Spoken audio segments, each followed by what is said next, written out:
thanks very much. Alex Rossi, as we say, is there. Well, a few fans still in the air, but the majority of them there now, Alex.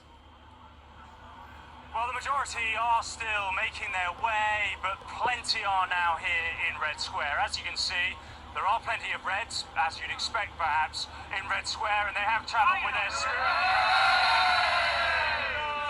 I think we can have a word with a few now. This is Hitesh. Where have you come from? We come from northwest Manchester. How difficult was it getting here? Expensive? Trouble? It's very expensive in Russia, but it's well worth it for the day. And what does it mean to be here? Oh, it's absolutely unbelievable. Having been to Barcelona, and hopefully we'll do the business today, and that'll be great for us. Let's take the trophy home.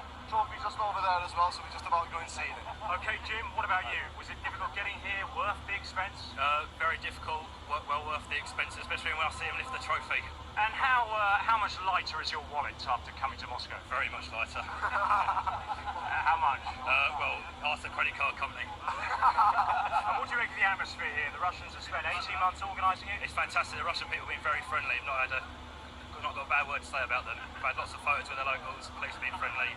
All good so far. Okay, Lizzie, what do you make of it all? You're pretty outnumbered here by all the men. What do you make of the atmosphere? No, it's brilliant, yeah. And we've had, as Jim said, lots of photos, been talking to some Chelsea fans, so it all seems friendly so far. And what about the relationship between Manchester United fans and Chelsea fans? What I've seen is pretty good spirited. Yeah, it has. I haven't had anything bad so far. It all seems friendly enough, so. And to be standing here on Red Square, the final getting closer and closer, tantalisingly closer. Butterflies already, but what does it mean to you? What does it mean as a fan? Oh, so much. I've been just waiting to come to a game like this. Okay, Lizzie, thank you very much for joining us. Well, security will be tight. There hasn't been any trouble. Everything very good-natured at the moment. But for the first time, for only the second time in history, British police officers are here in Moscow working with the 7,000 riot police as spotters. We spoke to Assistant Chief Constable for the British Transport Police, Steve Thomas. This is what he had to say. Everything we've seen in the last 48 hours has been absolutely first class, and they're doing a really great job. And some of the fears of our fans about heavy-handed policing are really not the case, and the officers here have been very good in the way they've handled them. So it does go off without trouble. And Alex, what about the Russians? What are they saying about all this? What do they make of this huge migration of English football fans?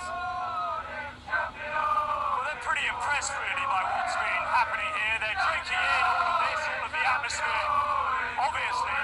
And the other striking thing about it is the number of Russians who've come here to see the Champions Festival enclosure behind me. And the number that have asked the fans here, both Reds and Blues, to have their photos taken. So it's been really very good-natured. And I suppose the reason behind that is that the Premier League is the second most watched league in Russia after their own domestic league. So having the game here, having two massive British clubs fighting it out at the highest level in Europe is something that the Russian fans are taking a great delight in and looking forward to. I think most of Russia, across the 11 time zones or so, will certainly be glued to the TV set come 10:45 local time here in Moscow. Alex, thank you very much indeed. You passed the test there, managing to keep going with all that noise behind you. Alex Rossi in Red Square in Moscow, and Tessa Chapman at Manchester Airport. Thank you both.